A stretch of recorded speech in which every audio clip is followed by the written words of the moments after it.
Hey, Jet. So, there's a problem with one of your rooms. There's no problem with any of my rooms. You're just distorting reality too much. No, there's a squeaky floorboard. No, there's not. I drew them perfectly. First off, I would hardly call any of this drawn perfectly. And secondly, yes, there is a squeaky floorboard. Come fix it. Ugh, fine. Okay, where's this imaginary creak? It's right here, on this floorboard, right here. Okay, first off, no there's not. Secondly, I actually put in a lot of time in this room, even more so than I did in many of the other backgrounds I've done. So I don't think that there's anything wrong with this one. So I think you're just bullshitting me. No, I'm serious, there is something right here. Ah! So, am I going to get an apology for that, or... This proves nothing. But this is weird. I don't remember drawing an evil lair. And call me crazy, but this feels sort of nostalgic.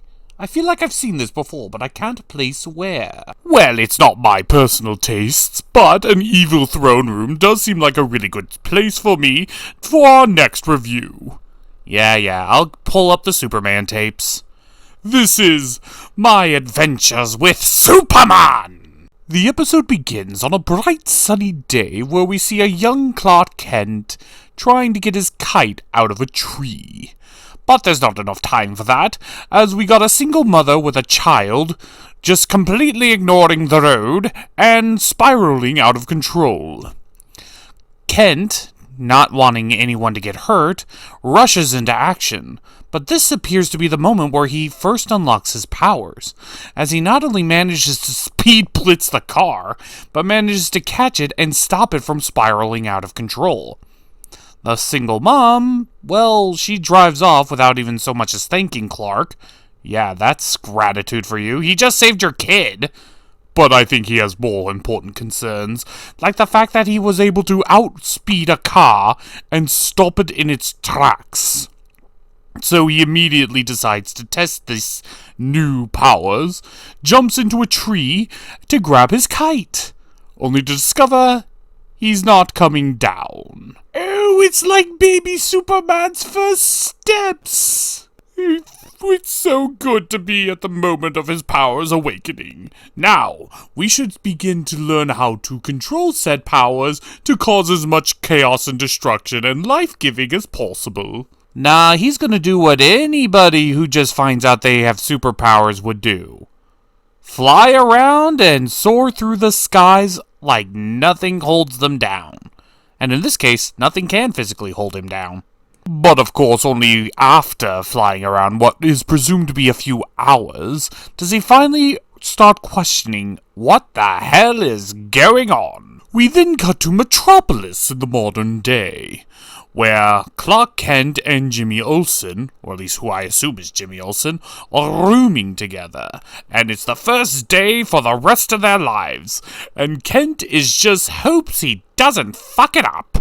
We also get to see this version of Lois Lane, who, unlike Clark, wants to be extraordinary and prove her worthwhile goals of being a reporter. But on the way to wherever he's going, Clark sees a cat who's missing and stuck in a tree, and he spends the time to grab the cat and rush it back to its owner before pursuing walking. Okay, I will admit that before all of this, we just got a huge montage of Clark Kent just completely abusing his powers, rather very destructively, unintentionally. But a moment like this is necessary for the series, because this is a moment where we got to see Clark Kent, even without Superman, saving a life and making a day better, showing that he is a good person. Now, really, be honest. Where did that go? Why don't we see superheroes actually saving lives anymore? Yeah, I'm gonna be real here. A lot of superheroes, especially in current modern-day movies, even in Marvel, don't really save people's lives anymore. They just stop whatever bad guy is there or use their powers recklessly. I mean, just look at current example Ironheart. Did she save anyone?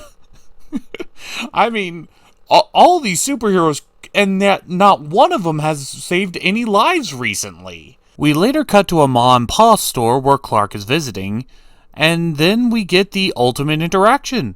Him and Lois finally meet for the first time in the series. She is turned on by the fact that he's a Giga Chad with a super bod, and he's turned on by the fact that she's a tomboy short-haired Lois Lane. I have to admit, that is not a combo I expected, but it's definitely a welcome one. I'm so used to seeing Lois Lane as this girly girl, all-business supermodel type, so seeing her as this little tan tomboy girl is honestly quite charming. And, of course, Clark Kent decides to not let this chance pass by, and he actually tries hitting on her right then and there. But, of course, here comes Cockblock Granny, whose only job is to cockblock Clark Kent. Oh my god. I have never seen such a failed sabotaged attempt. Well, sorry. Mission's over. Well, no, maybe not quite. She does seem to find the interaction quite adorable. But unfortunately, this ship has sailed. We then do a card cut to a Murray's Cleanovac? I thought we weren't supposed to discuss FNAF for another few months. Or at the very least until we get a FNAF OC in the roster. Well, I guess Springtrap and Superman share a universe. Well, they even have their own theorist, Jimmy Olsen, who this one is obsessed with trying to take pictures of the supernatural and unknown. Mostly Bigfoot, aliens, giant robots, conspiracies, you know, the usual stuff. But he's so distracted by this that he's nearly hit by a garbage truck. Thankfully, the resident alien, Clark Kent, manages to rescue him. Though he doesn't seem to question that he just magically ran at super speed, but I suppose that's just up to obliviousness. I can understand what it means to be completely absorbed in your own world. But, as Clark looks at the driver, he gets a glimpse at this weird, white-haired woman. Clearly important. Yet again, another great example of a hero actually doing something that's heroic. Not just beating up the bad guy, saving a life. Marvel, we've known this Superman for less than 10 minutes, and he's already a better character than most of your current Phase 4 and 5 lineups. Well, we make a hard cut back to Lois Lane as she goes to her boss, Mr. White, with a news story that is actually really important. Weapons are being stolen from a high-level government facility, and she wants to report on it. But Mr. White says, "Bitch, I did not call you in here for that. I called you in here to meet the interns," which just happened to be Jimmy Olsen and Clark Kent. Ooh, looks like they actually do get to run back into each other. Yes, apparently all three of them are interns, and their jobs are to simply make the coffee and print papers, not actually go for the news stories. And he wants her to show them the ropes of how to do the job, and nothing else. Well, Lois is definitely hurt by the boss telling her don't do your stupid shit and just do your job, but she takes it as more of a recommendation and not an actual order. So she takes her two new interns to go follow up on her lead to make the story of the century, and Clark and Jimmy just kind of go with it because, well, I think at this point they just kind of share a brain cell. We later cut to some smelly old warehouse where we see that one white-haired lady again, and her team. And she is very upset because the buyer of her latest acquisition backed out of the deal. So they have an army of murderers and thieves, and no way to pay them. And they have giant robots, apparently, as one of them activates. She manages to turn it off, but she tells all of her crew, "Stop being a bunch of pussy morons, and we gotta get these shit out of here." You know, it's kind of weird. I should feel like I should know this supervillain. Superman doesn't really have too many female supervillains, so The fact that she's a girl, I should know her, but honestly, I'm drawing a blank. Maybe she's just a one-off. I don't know. This is a debut episode for Superman. I don't think they would have a one-off villain for a debut character. We cut back to Lois and Clark as they're currently interrogating a bunch of kids. Lois's crew, if you will. This is Flip and her childish newspaper and their crew. Lois pays them, and they get information.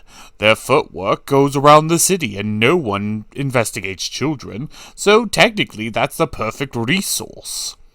And they're actually pretty valuable. With their help, they're able to figure out that the evil guys stealing the robots were driving the garbage trucks, and so they mapped out the location of where the garbage trucks were heading. So Lois, Jimmy, and Clark all go to the warehouse to investigate.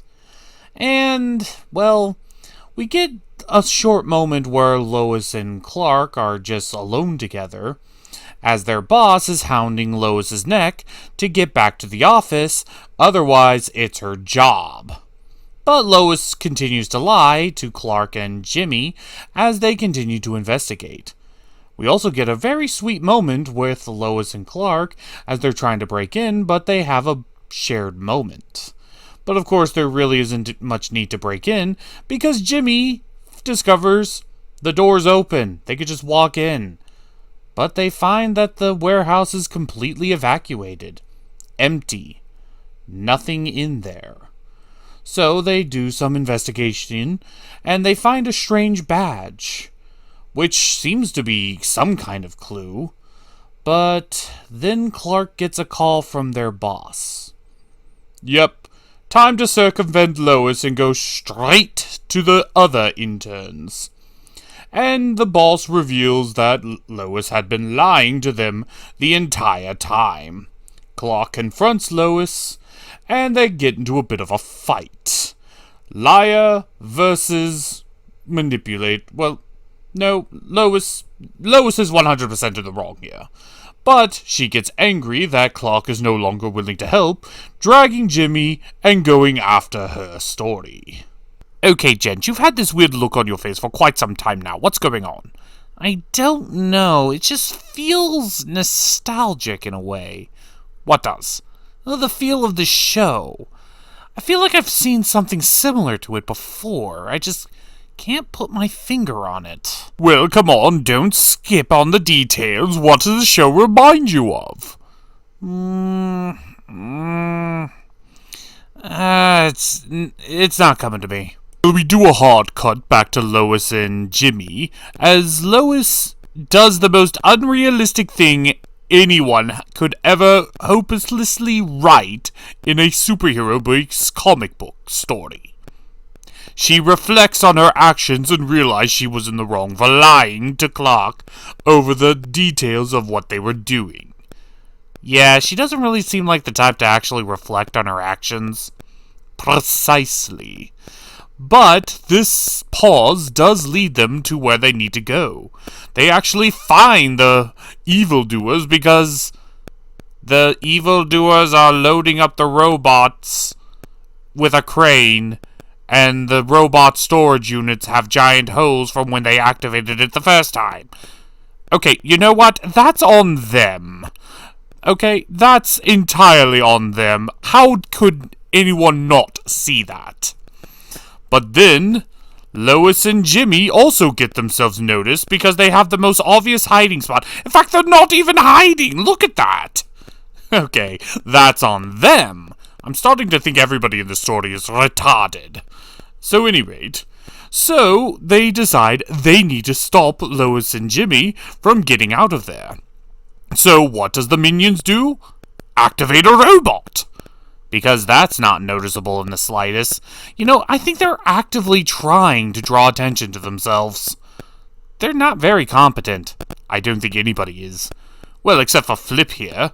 Flip, seeing the danger, immediately tries to run for help. And she just happens to run into Clark, who does the most Clark thing I've ever seen a Superman Clark do.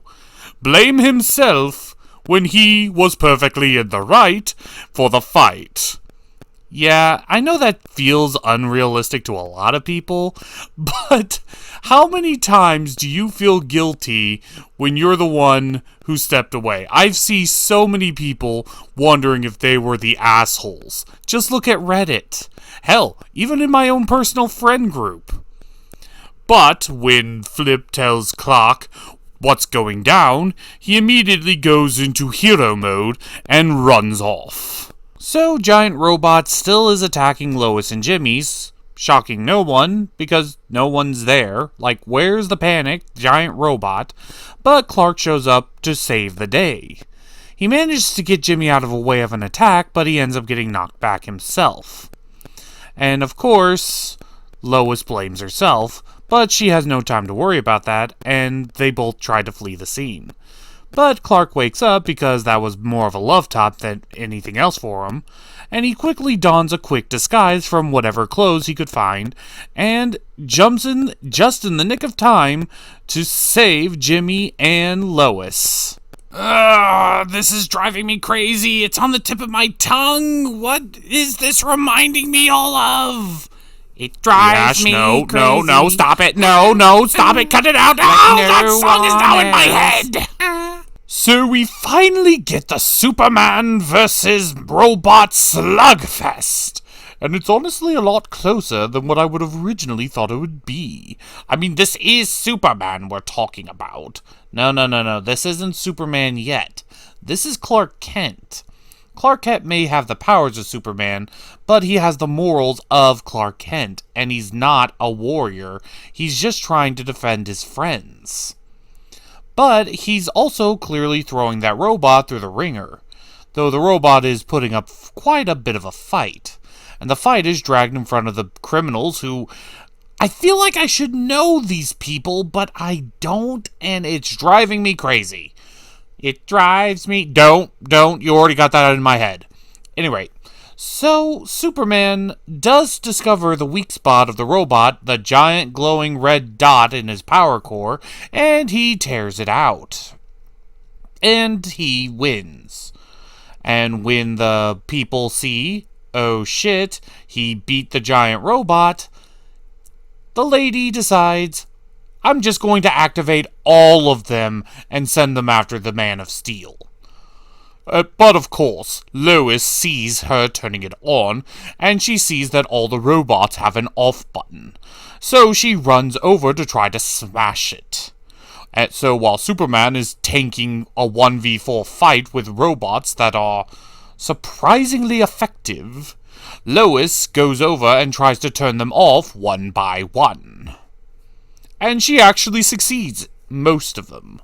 But when they realize what she's doing, they immediately turn their attention on her. But in fairness, Lois does do a good job getting down most of them, but one of them manages to destroy its control button, so it can't be turned off. And just as it's about to turn Lois into itty-bitty little pieces, Superman wakes up from his weird healing coma and charges forward, and that weird blue energy that was in the earlier when he was a kid goes off again, and only this time significantly bigger, brighter, and a magical teleport super symbol in the ground is going off, and... Wait a minute... I know what this show reminds me of now! It reminds me of She-Ra, the Princesses of Power! Princesses of Power? Oh, wasn't it that show that you reviewed before I took center stage? Yeah, back when I had the original Gen Squad before we moved on to Journey to Organized Chaos. We reviewed it back then, back when we were combining stories with the actual review, which sadly didn't pan out too well.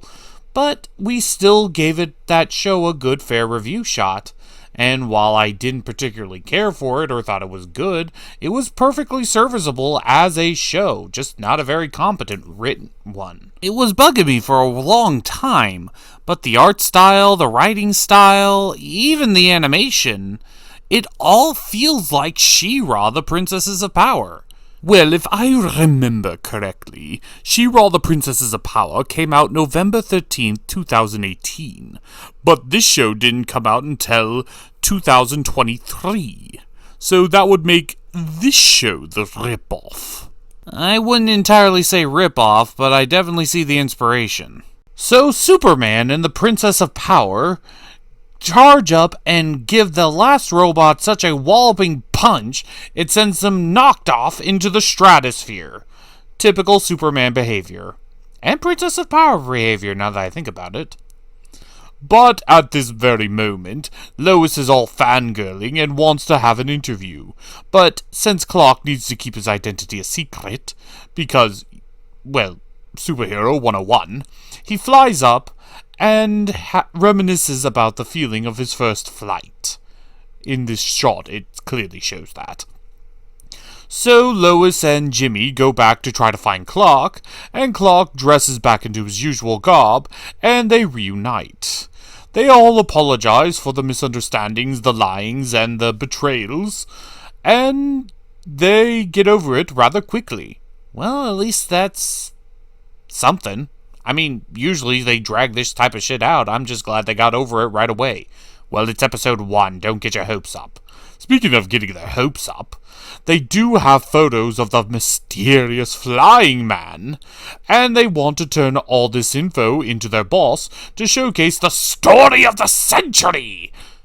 Only for their boss to say no, because all the photos are blurry, fuzzy, and very amateurish at best.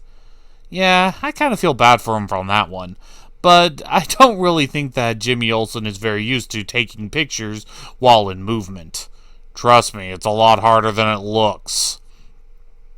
But there is still hope, as their boss says that unless they get an actual interview with the man in the weird costume, then they won't get a story. But what was an obvious jab of "don't get your hopes up, kid," Lois sees as opportunity. The way she sees to becoming a reporter is getting a talk with Superman. And yeah, they started calling him Superman at this point. I guess they just came up with the name on the fly. Personally, I just think that they just threw that in there just so they don't have to go with a whole naming scheme like they did with the Flash and the Arrow. And that was part 1 of the 2-part episode of My Adventures with Superman, the starting of the series. I have to admit, I do got some high hopes for it. To be perfectly honest, I was around with the original Adventures of Superman, the series that went between Batman the Animated Series and the Justice League. And I do have to admit, I like the tone of this one a little bit more, because while that show was all about Superman, this one seems to be more focused on Clark Kent. Though admittedly I am a little on edge. The tone, the animation style, the story itself, even the character interactions, it's very reminiscent of She-Ra. And while She-Ra was a relatively unknown property to me, Superman I actually really like. I really don't want to watch him crash and burn as well. Just remember the mantra! Yeah, I know. Just because a show is woke doesn't make it bad. Wokeness is a symptom, not the disease. So I guess we'll just have to go into the show with a little bit more higher hopes than what we did with She-Ra. Precisely, my young gent. So until then, I'm Rehash, and I'm Gent, and this has been a Gentleman's Chat. We will see you all next time. Though, since this is a 2-parter, I kinda hope that we had something that we could have as a cliffhanger. Well, why not just use that giant pile of purple ooze behind us? Wait, what?